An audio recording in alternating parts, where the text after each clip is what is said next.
Hi, Abhijay. First of all, thank you for agreeing for this talk here, and many congratulations on your spectacular score 760.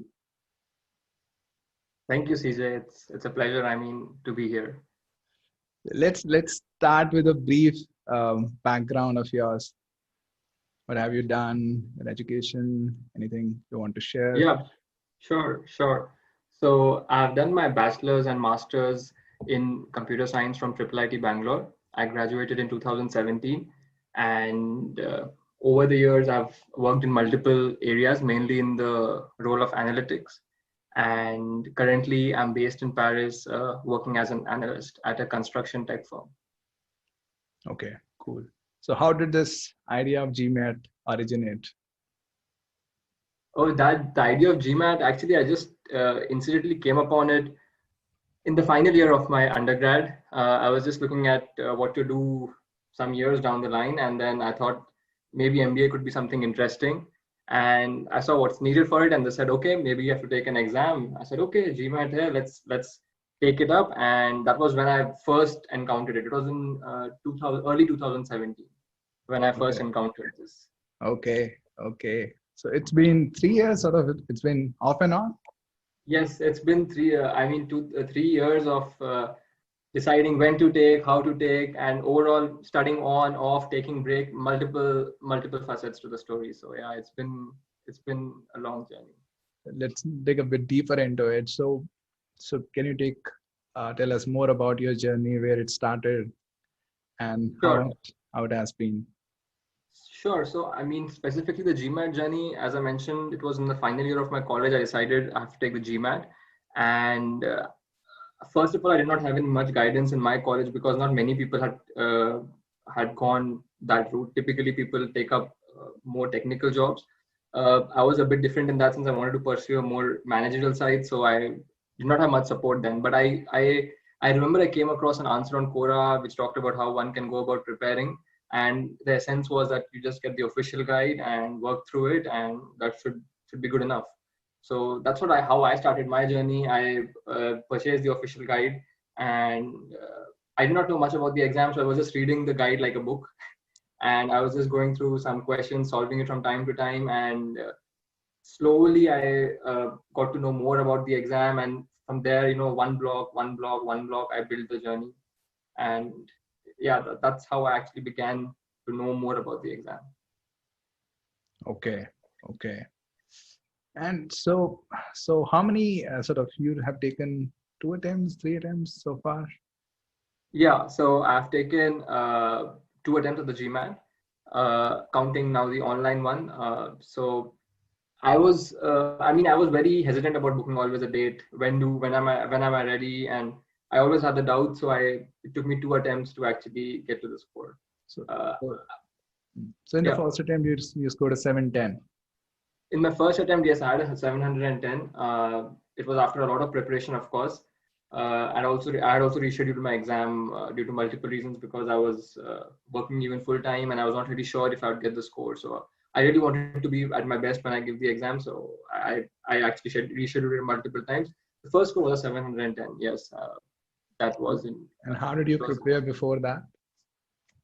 So before that, I was, as I said, I did not have any particular strategy. I was just solving the official guide, and I just felt that okay, let me just. I was not sure if I was really learning, So I also then came across GMAT Club where I started reading about how people have gone about their journeys, and from there I started to understand more about the sources which people have used. For example, it was then after scoring, I was actually scoring around 600 something in my mocks. So I knew that there was something missing. So I just went on to GMAT Club, and there I looked at the different resources. So some people suggested some online courses, and some people said that maybe the books are the best. So I was taking one thing at a time and experimenting with it, how it goes. In all, I've really tried a lot of prep materials. So that 710 journey was about trying different stuff and seeing what worked for me. And yeah, I tried many different materials actually. So you took different courses? Yes, so I actually first enrolled. I started my journey. I think it was Magoosh. I remember. I signed up for their course, and I mean, for me, it was really something different because I was tired of reading books actually. So I wanted like more like a video course, and I think that was Magoosh helped me back then. I also then after that I saw that I need something else as well. Given the reviews of different courses, I also signed up for EGMAT.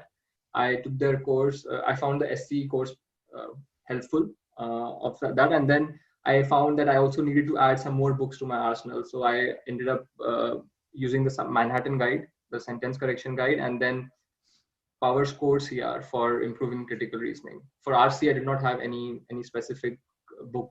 At least in my 710 attempt, I did not have any even strategy, I would say. Right, right. So even though it took you just 2 attempts, and we'll talk about your journey from 710 to 760, probably where probably GMAT intensive will also come in. But before that 710, and I think probably from 710 to 760 also, I think it took you some time, right? Quite some time to get to a 760. So let's talk a bit about your emotional journey, what you went through, and how you managed that, because I think a lot of people go through all those emotions. I talk to those people regularly, but people don't talk about those things. Yes, I think this has been as a long and emotional journey for me, because there were a lot of times where I mean, of course, when you take these mocks and it throws up a score, you think that this score is my evaluation. This is, and sometimes I was also, and many times in self-doubt that maybe this is, I'm not meant for this exam, and this exam is testing really higher order reasoning skills, which I have not built over the years, or it is testing some core comprehension skills and have not read many books. So I had many self-doubts all the times, and I should reach out to other people. And what helped me, I think, was talking to different people who are in this journey, because I felt that it was sometimes really overwhelming to keep studying and then taking some mock exams and then seeing how you perform. I think it really gets overwhelming at times, and you need to let out that emotion, talk to people, I think. Otherwise it can get really troublesome, I would say. So given that you are not only doing GMAT, but you're doing other things in your life as well, and then this one thing keeps saying that you're not good enough, for example. So that I think it is important to deal with the emotional aspect of the journey as well. So what would you say, or how did you deal, or what would you say to those guys who are actually going through these kind of doubts that they can't achieve it, or they're not good enough, they can't get there? So I would say that I mean, the thing is, I think the exam itself is very learnable. What it needs is, I think, patience. I mean, if you see, my journey is quite long as well. So many people, I feel, and initially even I was very impatient with my strategy. For example, I was like looking to solve more number of questions, keep and hoping that, okay, let me see that at least in the mock I want to see that 700 plus score flash. But I think patience is what would actually give one would let one actually explore the depth of this exam. And the second thing which helped me was, I would say, connecting with people who are in a similar stage as mine, and just exchanging thoughts about the exam with them, like, or people who have actually got the score, talking to them and seeing how they dealt with it and what they felt, and just stay motivated. I would say even reading debriefs on GMAT Club in your free time is a good thing to do, because it talks about how people have had their journeys, and that shows that that just hang in there, it will come someday. So I was always of that opinion, and even though I felt dejected at times, I did not let that hold me back. Right. Okay, that's nice. So, and now let's talk about your journey from 710 to 760. So I think you were at 710 for quite some time, and then you have recently made it to 760. So what do you think sort of kept you stuck at 710, and what brought this change from 710 to 760? So I would say there are many things which were actually instrumental in bringing this change. I actually did not think of this immediately, but after I got a score, I took some time to think about these and reflect on them. And I think number one, I think would be the mindset. I think I had a different mindset this time for when I took the test. So earlier, whenever I was going into the test, I was always of the opinion that I have to get that 700 plus score, 740 score. I had some number in my mind always, and I think that's and what that does, it builds fear inside you, because you then tend to think, what happens if you don't get that score? what happens if, and then what I did was this time I tried to make myself comfortable with the uncomfortable. I asked myself some questions like, what will happen if I don't get the score?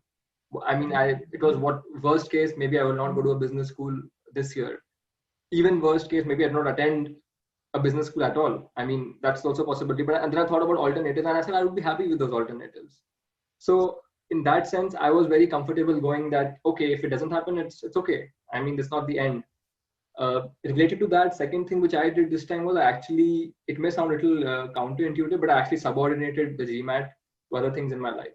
So I was earlier when I was prepping, especially when I was in my undergrad, I had more time. So it was like GMAT was everything then, you know.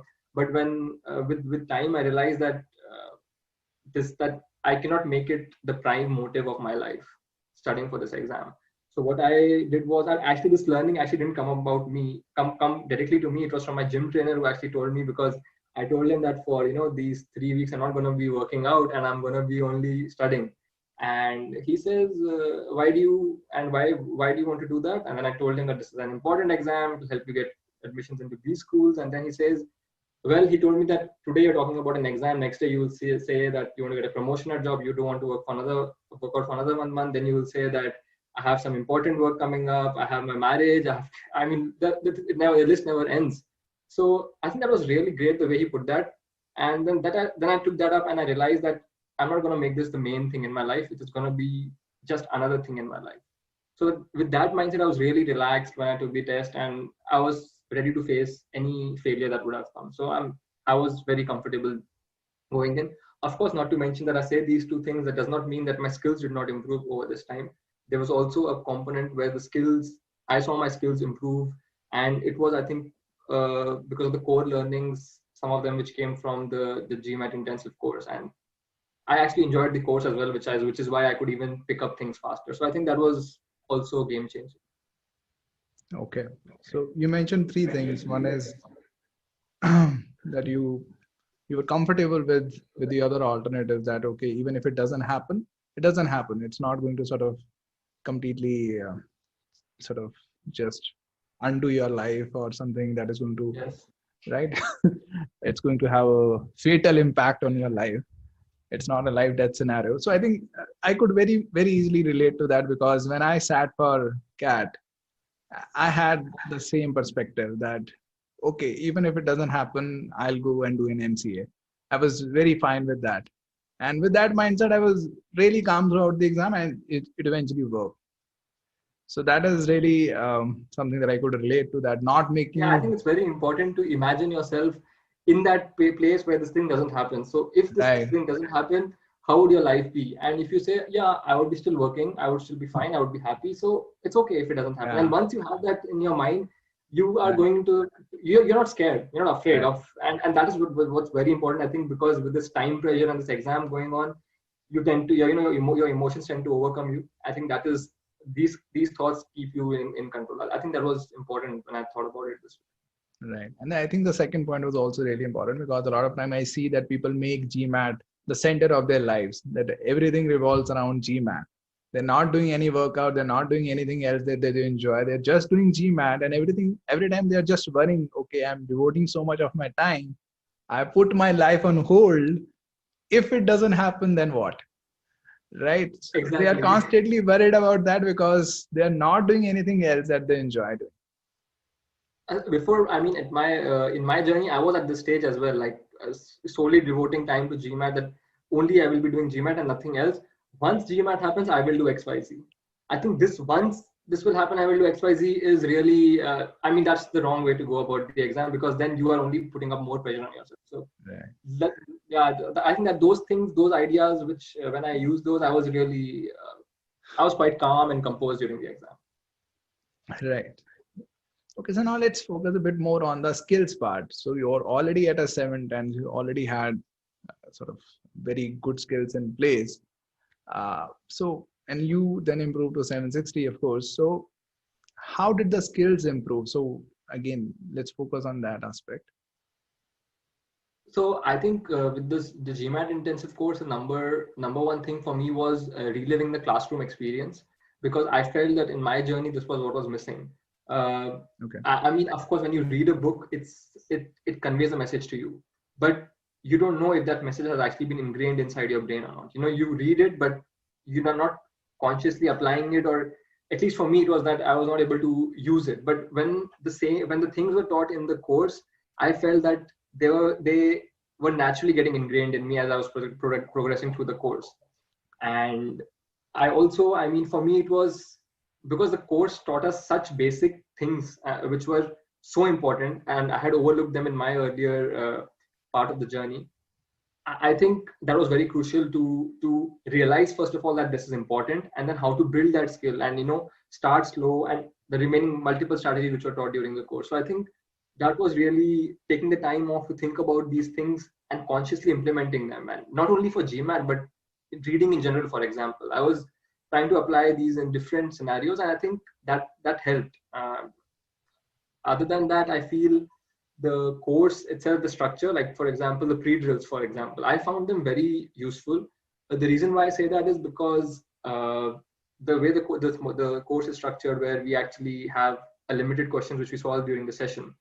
But the pre-drills, what they do is they test your, like they gauge your understanding before the session, and actually you can go back and then reflect upon what things did you learn new from the session. So that, because I was answering, if you see my posts on the forum, I actually answered all the questions there. So I would go back and then relate to things which I was missing earlier, and then consciously making, oh, I was wrong here, okay, this thing could be corrected. So it was like grabbing those 5 or 10 points every time, learning something new. I think that was which was really crucial, I think. Okay. So anything specific with respect to, so I think you just went through the verbal course and then you took GMAT while the quant was still going on. So anything with respect to the verbal individual section, SC, CR and RC, that you would want to mention?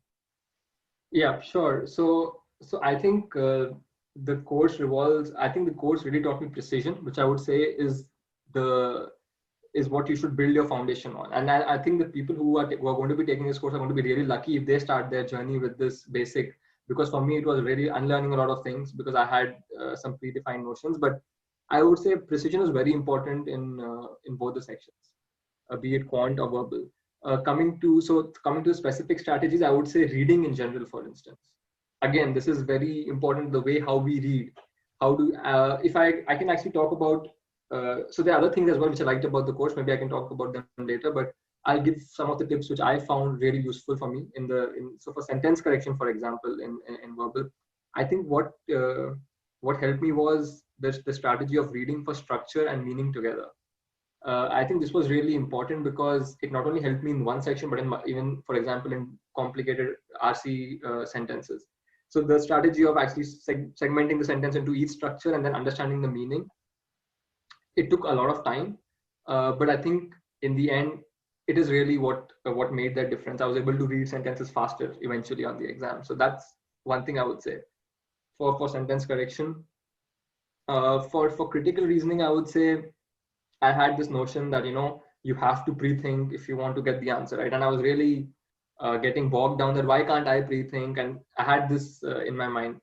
So I would say for critical reasoning, again, honestly, if I had the basic blocks in place, of course, for each type of question, I had a different strategy, which was very specific to that question. But in general, I would say,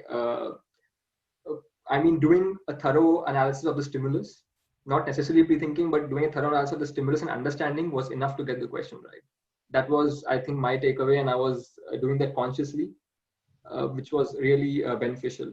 For reading comprehension, I would say my strategy was more this time towards, I was making a lot of notes earlier, and that was in part because I was not reading sentences as I should be reading them, which is why I was scared and trying to write down more information, wasting time. I realized this time that in fact I had time remaining on my verbal section, which means I did not make much notes, one line, a few words, and I think that was very beneficial. Again, I think these are really boiling down to general reading strategies, which improved slowly throughout the course, and some of the nuances which I had misconceptions about. For example, this entire, in my earlier error log, which I had maintained, I had compiled a huge error log where it was, okay, in GMAT world, if you see this sort of construction, it should be this, it should be that. And that was put, I mean, I had to also revise that thing before my exam. So I got rid of all of that in this attempt, and I was thinking very logically, if in real world I see this argument thrown at me, how would I think? What impact does each option have, for example, the stimulus? Things like that. I really built on that, and think that really took the load off of revising so much heavy error log, and I was very thinking just a logical way. Okay. So I think that's the last key. The last one is what we repeatedly emphasize, that okay, there is no GMAT word there. It's just logic that we are trying to apply to these questions. There is not something that okay, it works in GMAT, doesn't work in real life. What works in real life works in GMAT. I mean, I was not very aware of this idea. I was always thinking about having that. How does, oh, in GMAT, if it is like this, then we have probably this answer could be correct. I mean, building those notions by myself, just overcomplicating things in my head. And I mean, that I really got rid of all of that this time and just focused logically on very basics actually. And in fact, the strange thing is this time I solved very less number of questions. In fact, I not solved so many questions as I've solved earlier. I was just trying to see everything going on in any question I would solve, and maybe not more than 100, I would say, few hundreds compared to many more which I solved earlier. So I think that was fewer questions spent, I think, with the course at least just 1.5 months. Yes. And, yes, I think it was really, I mean, from your mind that okay, this is a GMAT word, it works here, it doesn't work anywhere else, and all that. And then I think with the light mind, with the right mindset, I think you could get to where probably you wanted to be. Another thing I just want to mention was that what helped, I mean, the dedication of the instructors. I mean, Anish and you. I mean, I felt that I remember that we had sessions for 2 hours, but I would remember that both of you would stay till the end, till every student had his doubt cleared on that entire session. So I mean, that dedication also gives confidence to the student that, you know, that I can ask any doubt I have in this. So that actually creates a good sense of feeling when you're going to the exam, because now, you know, at least you think, you know, that whatever you have studied is clear in your head. So that otherwise, if you are in doubt, okay, maybe what if this question comes up? I'm not sure about that. So that kind of mindset also helps, you know, clear that, okay, I've cleared all my doubts which I had in the session. So let it throw whatever it can on me. I will do my best to attempt the question. So that also instills confidence. Okay. Thank you. Glad to know that. Any specific, before we really put an end to this, any specific advice that you would want to give to test takers? Yeah, I mean, number one advice which I would like to give to the people is be patient with this exam, because all of us start at different points. Some people started already high score, some people started at low score. So I would say give time to this exam. It is something which you can learn. It is not that you will not get to your score. You will get to that score. It's just people will take different time. And it took me a while, and it took me really hard lessons to learn that, struggling with different things. If I had made peace with the fact that I'm going to take time to get there, I think my journey would have been much more less stressful, I would say. So I would say be patient with the exam. And the second thing I would want to say is you have to build the skills. And for building the skills, you need to have, for example, in verbal, I would suggest that you would need to have some reading skills in place. Like if you're not reading, you should pick up the habit of reading. Especially if you're planning to take the exam in a few months from now, it would be a good idea to start reading, for example, some journals and whatever interests you, but make the habit of reading, because it is going to test how you read and how you comprehend things. At the end, this exam is about comprehension, more or less, especially the verbal part.